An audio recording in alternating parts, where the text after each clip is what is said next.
25 லட்சம் இருந்துச்சுன்னா ஒரு அழகான வீடு கட்டி முடிச்சிடலாமா? நம்மகிட்ட 25 லட்சம் பட்ஜெட் இருக்கு.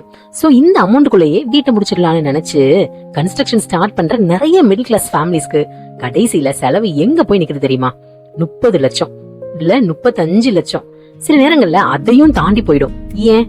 வீடு கட்ட ஸ்டார்ட் பண்ணும்போது நம்ம கணக்குல சேர்க்காத சின்ன சின்ன செலவுகள் தான் கடைசியில லட்ச கணக்குல சேர்ந்து நிக்குது. அதனால இன்னைக்கு 20 இருந்து 30 லட்சம் ரூபாய் பட்ஜெட் வச்சிருக்கிற ஒரு மிடில் கிளாஸ் ஃபேமிலி எப்படி திட்டமிட்டு வீடு கட்ட வேண்டும், எதை செய்யலாம், எதை அவாய்ட் பண்ணலாம், எங்க பணத்தை மிச்சப்படுத்தலாம், எந்த இடத்துல மட்டும் குவாலிட்டியை குறைக்கவே கூடாது, எல்லாத்தையும் ஒரு பிராக்டிக்கல் எக்ஸாம்பிளோட பார்க்கலாம். ஃபர்ஸ்ட், ஒரு முக்கியமான விஷயம், 25 லட்சம் பட்ஜெட்னு சொன்னதும் எத்தனை ஸ்கொயர் ஃபீட்ல வீடு கட்டலான்னு கேட்க கூடாது.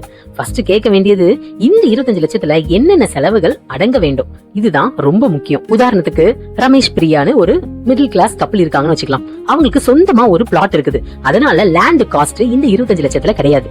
அவங்க கையில சேமிப்பு மட்டும் 10 லட்சம் இருக்கு. ஹோம் கன்ஸ்ட்ரக்ஷன் லோன் மூலம் ஒரு 15 லட்சம் சேரும். மொத்தமா 25 லட்சம் அவங்ககிட்ட. இப்போ அவங்க 25 லட்சத்தையும் பில்டிங் கன்ஸ்ட்ரக்ஷனுக்கு மட்டும் பயன்படுத்தலாம்னு நினைச்சா அதுதான் முதல் தவறு. 25 லட்சம் இப்படி பிரிச்சு பாருங்க. ஏன் அப்படின்னா, ஃபர்ஸ்ட் ஒரு அமௌண்ட்டை எமர்ஜென்சி அன்எக்ஸ்பெக்டட் கன்ஸ்ட்ரக்ஷன் எக்ஸ்பென்சஸ்க்கு தனியா வச்சிருங்க. அதாவது 25 லட்சத்துல குறைஞ்சது 2 இருந்து 3 லட்சம் வரை பஃபர் வச்சிருக்கலாம். ஏன்னா கன்ஸ்ட்ரக்ஷன் ஸ்டார்ட் பண்ணதுக்கு அப்புறம், மேடம் இன்னும் கொஞ்சம் ஸ்டீல் தேவை சார், பிளம்பிங் எஸ்டிமேட் அதிகமாகுது, இபி கனெக்ஷன் செலவு இருக்கு, வாட்டர் டேங்க் வேணும், கிச்சன்ல இந்த வேலை எஸ்டிமேட்லயே இல்ல அப்படின்னு ஏதாவது வந்து கொண்டே இருக்கும். அதனால 25 லட்சம் கையில இருந்தா 20 இருந்து 23 லட்சத்துக்குள்ள திட்டத்தை முடிக்க முயற்சி செய்யுங்க. மீதிய பாதுகாப்பா வச்சிருங்க. அடுத்தது வீட்டோட சைஸ். இதுதான் மிடில் கிளாஸ் ஃபேமிலிஸ் எடுக்கும் ரொம்ப முக்கியமான முடிவு. பட்ஜெட் ஏதோ 25 லட்சம் தான், ஆனா ஆசை 1500 ஸ்கொயர் ஃபீட் வீடு, 3 பெட்ரூம், பெரிய ஹால், பெரிய kitchen, sit out, work area, car parking, fall ceiling, modular kitchen, wardrobe எல்லாம் வேணும். இங்கதான் பட்ஜெட் உடையுது. அதுக்கு பதிலா காம்பாக்டா 2 BHK பத்தி யோசிங்களேன். உதாரணமா, என்னோட 1000 ஸ்கொயர் ஃபீட் அளவுல ஒரு பிராக்டிக்கலான ஒரு floor plan, hall, 2 bedroom, kitchen, 2 bathroom, ஒரு சின்ன யூட்டிலிட்டி ஏரியா, இப்படி தேவையான ஸ்பேஸ் மட்டும் பிளான் பண்ணலாம். 100 அல்லது 200 ஸ்கொயர் ஃபீட் குறைப்பது சின்ன விஷயம்னு நினைக்காதீங்க. இந்த எக்ஸ்ட்ரா ஏரியாக்கு ஃபவுண்டேஷன்ல இருந்து சிமெண்ட், ஸ்டீல், பிரிக், பிளாஸ்டரிங், ஃப்ளோரிங், பெயிண்டிங், எலக்ட்ரிக்கல் எல்லாமே கூடும். அதனால மிடில் கிளாஸ் பட்ஜெட் ஹவுஸ்ல அன்யூஸ்டு ஸ்கொயர் ஃபீட் அப்படின்னா அன்யூஸ்டு ஸ்பேஸ் மட்டும் இல்ல, அன்னெசசரி எக்ஸ்பென்ஸும் தான். அதாவது உதாரணத்துக்கு ஒரு 150 ஸ்கொயர் ஃபீட் எக்ஸ்ட்ரா போட்டுக்கலாம், ஃபியூச்சர்ல யூஸ் ஆகும் அப்படின்னு கட்டி விட்டுட்டு அடுத்த 5 வருஷத்துக்கு அதை ஸ்டோர் ரூமா தான் பயன்படுத்துறோம். அதுக்காக கன்ஸ்ட்ரக்ஷன் நேரத்துல செலவழிச்ச அந்த பணம் ப்ரொடக்டிவா ஆகல. அதுக்கு பதிலா அந்த பணத்தை நல்ல வாட்டர் ப்ரூஃபிங்கோ, குவாலிட்டி எலக்ட்ரிக்கல் வயரிங்கோ, பிளம்பிங்க்கு, இல்ல அப்படின்னா நம்மளோட லோன் வாங்குற அந்த பிரின்சிபல் அமௌண்ட்டை குறைக்கிறதுக்கு பயன்படுத்திக்கலாம். இதுதான் பிராக்டிக்கல் திங்கிங். அடுத்தது ஒரு சிம்பிளான டிசைன். பின்ட்ரெஸ்ட்ல ஒரு வீடு பாக்குறோம், யூடியூப்ல ஒரு எலிவேஷன் பாக்குறோம், நம்ம வீட்டுக்கு இதே மாதிரி வேணும்னு சொல்றோம். அங்க ஸ்டார்ட் ஆகுது செலவு. Fancy elevation, extra projection, decorative pillars, cladding, designer tiles, multiple ceiling levels, இது எல்லாம் இண்டிவிஜுவலா பார்க்கும்போது சின்ன செலவு மாதிரி தெரியும். ஆனா சேர்த்து பார்த்தா பட்ஜெட்டை பெரிய அளவுல உயர்த்தும். 20 இருந்து 30 லட்சம் பட்ஜெட் அப்படின்னா simple rectangular plan plus practical elevation பெரும்பாலும் ரொம்ப எக்கனாமிக்கலா இருக்கும். வீடு சிம்பிளா இருந்தாலும் நல்ல வென்டிலேஷன் இருக்கும், நேச்சுரல் லைட் இருக்கும், சரியான ரூம் டைமென்ஷன்ஸ், நல்ல ஃப்ளோரிங், கிளீன் பெயிண்ட் காம்பினேஷன், இது இருந்தாலே அழகா இருக்கும். சரி, எந்த இடத்துல செலவை குறைக்க கூடாது, இதுதான் ரொம்ப முக்கியம். பட்ஜெட் ஹவுஸ் அப்படின்னா எல்லா இடத்துலயும் சீப் மெட்டீரியல் வாங்குவதுன்னு அர்த்தம் கிடையாது. எல்லாரும் அப்படிதான் தப்பா நினைச்சிட்டு இருக்காங்க. ஸ்ட்ரக்சர் சம்பந்தப்பட்ட விஷயங்கள்ல காம்ப்ரமைஸ் செய்யாதீங்க. அதாவது foundation, steel, cement, concrete quality, structural design, water proofing, electrical wiring, plumbing pipes, இந்த இடத்துல குவாலிஃபைட் ப்ரொஃபஷனல் சொல்ற ஸ்பெசிபிகேஷனை ஃபாலோ பண்ணுங்க. ஏன்னா ஒரு ஃபேன்சி லைட்டை 2 வருஷம் கழிச்சு மாத்தலாம், 20,000 ரூபாய் வார்ட்ரோபை 5 வருஷம் கழிச்சு அப்கிரேட் பண்ணலாம். ஆனா வீட்டோட ஸ்ட்ரக்சரை அவ்வளவு ஈஸியா மாத்த முடியாது. பாத்ரூம் லீக்கேஜ் வந்தா வாலை உடைக்கணும், பைப் லீக்கேஜ் வந்தா டைல்ஸ் உடைக்க வேண்டிய நிலைமை வரலாம். அதனால கண்ணுக்கு தெரியாத இடத்துல குவாலிட்டி, கண்ணுக்கு தெரியும் லக்ஸுரியில கண்ட்ரோல். இந்த ரூல் மிடில் கிளாஸ் கன்ஸ்ட்ரக்ஷனுக்கு ரொம்ப முக்கியம். அடுத்தது டைல்ஸ் வாங்கும் போது இன்னொரு டிராப். ஒரு டைல் ஷோரூம்க்கு போறீங்க, நீங்க முடிவு செஞ்சது சிம்பிள் டைல் போதும். ஆனா அங்க சேல்ஸ் பர்சன் சொல்லுவாரு, மேடம் இதை விட ஸ்கொயர் ஃபீட்டுக்கு 20 ரூபாய் தான் அதிகம், இந்த டிசைன் பாருங்க, 20 ரூபாய் தானேன்னு அப்கிரேட் செஞ்சுக்கலாம்னு மனசு தோணும். ஆனா 1000 ஸ்கொயர் ஃபீட் அளவுல பார்த்தா 20 into 1000 20,000 டிஃபரன்ஸ். அதோட வேஸ்டேஜ், லேயிங் பேட்டர்ன் அல்லது ரிலேட்டட் அப்கிரேட்ஸ் சேரலாம். இதே மாதிரி டேப்ல 2000 ரூபாய் எக்ஸ்ட்ரா, வாஷ் பேசின்ல 3000 ரூபாய் எக்ஸ்ட்ரா, டோர்ல 5000 ரூபாய் எக்ஸ்ட்ரா, லைட்ல 500 ரூபாய் எக்ஸ்ட்ரா. ஒவ்வொன்றும் தனியா பார்க்கும்போது சின்ன அமௌண்ட் தான், ஆனா கடைசியில 1 லட்சம் 2 லட்சம்னு பட்ஜெட் நகர ஆரம்பிக்கும். இதுதான் கன்ஸ்ட்ரக்ஷன்ல ஜஸ்ட் லிட்டில் எக்ஸ்ட்ரா அப்படிங்கிற ஒரு ட்ராப். அடுத்தது கிச்சன்ல எப்படி சேவ் பண்ணலாம். மிடில் கிளாஸ் ஃபேமிலிஸ்க்கு பெரிய செலவுகள்ல ஒண்ணுதான் கிச்சன். வீடு கட்டும் போதே ஃபுல் மாடுலர் கிச்சன் வேணும்னு நினைப்போம். அதுக்காக 2-3 லட்சம் அல்லது அதுக்கு மேலான செட்டப்க்கு போக வேண்டிய அவசியம் எல்லாருக்கும் இல்ல. ஃபர்ஸ்ட் ஃபங்க்ஷனல் கிச்சன் அமைக்கலாம். அதாவது counter top, sink, necessary electrical points, ஸ்டோரேஜ்க்கு தேவையான பேசிக் ப்ரொவிஷன்ஸ் இதெல்லாம் ஃபர்ஸ்ட் முடிக்கணும். அப்புறம் இன்கம் ஸ்டேபிள் ஆனதும் அவர் 6 மாசம் கழிச்சு இல்ல 1 வருஷம் கழிச்சோ மாடுலர் ஸ்டோரேஜ் இல்லனா பிரீமியம் ஆக்சசரிஸ் சேர்க்கலாம். வீடு கட்டி முடிக்கும்னாலே வீடு அப்படியே இன்ஸ்டா ரெடி ஆக வேண்டிய அவசியமே இல்ல.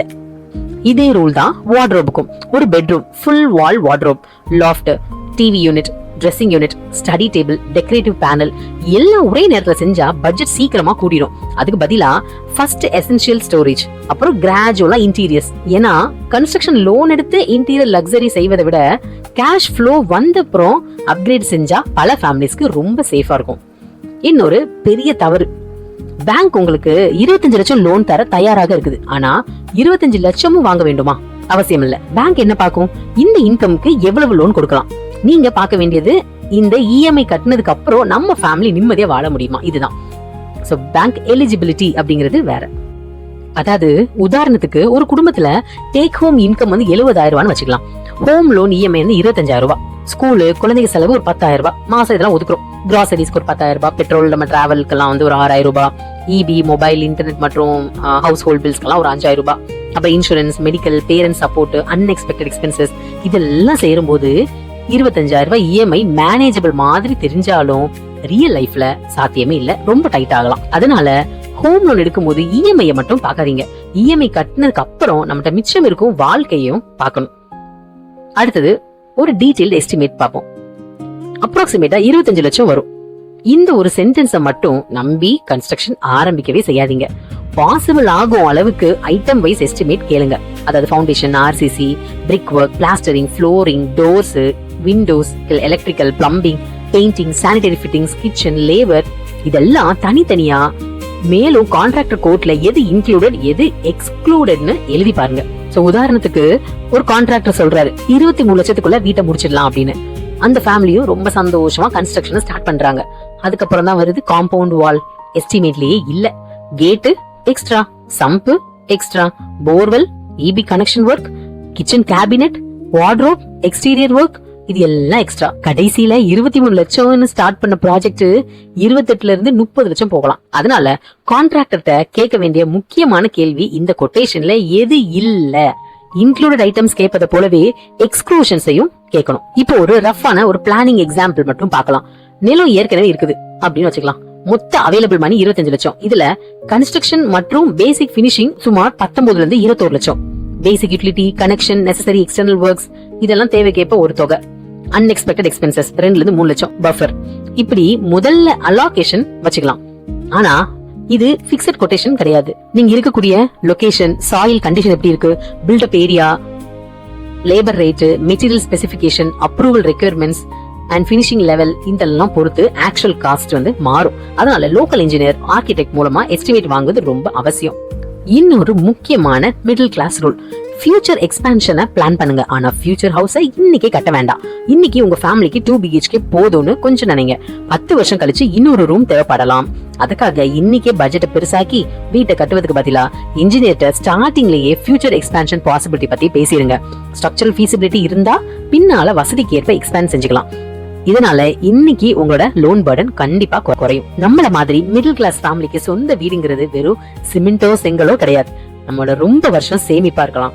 நகை அடமான வச்சு பணம், பிஎஃப் பணம், ஹோம் லோன், கணவன் மனைவியோட சம்பளம், நம்ம பெற்றவங்களோட உதவி எல்லாமே சேர்ந்த ஒரு கனவு தான். அதனால அடுத்தவங்க கட்டிய வீட்டை பார்த்து உங்க வீட்டு பட்ஜெட்டை முடிவு செய்யாதீங்க. அது அவங்களுடைய இன்கம் வேற, அவங்களோட சேவிங்ஸ் வேற, அவங்களோட ரெஸ்பான்சிபிலிட்டி வேற. இது உங்க வீடு, உங்க வருமானத்திற்கு ஏற்ற ஒரு வீடாக இருக்க வேணும். 25 லட்சத்துல 1000 ஸ்கொயர் ஃபீட் ஒரு பிராக்டிகல் ஹவுஸ் கட்டி நிம்மதியா இஎம்ஐ கட்டுவது 40 லட்சம் செலவு செஞ்சு பெரிய வீட்டுல இருந்து ஒவ்வொரு மாசமும் இஎம்ஐ டேட் வந்ததும் பயப்படுறதை விட ரொம்ப நல்லது. ஒரு வீட்டோட பெருமை அதோட ஸ்கொயர் ஃபீட்ல இல்ல, அந்த வீட்டுக்குள்ள வாழும் குடும்பத்தோட நிம்மதியில தான் இருக்குது. அதனால 20-30 லட்சம் பட்ஜெட்ல வீடு கட்டுறீங்கன்னா ஒரே ஒரு விஷயத்த மனசுல வச்சுக்கோங்க.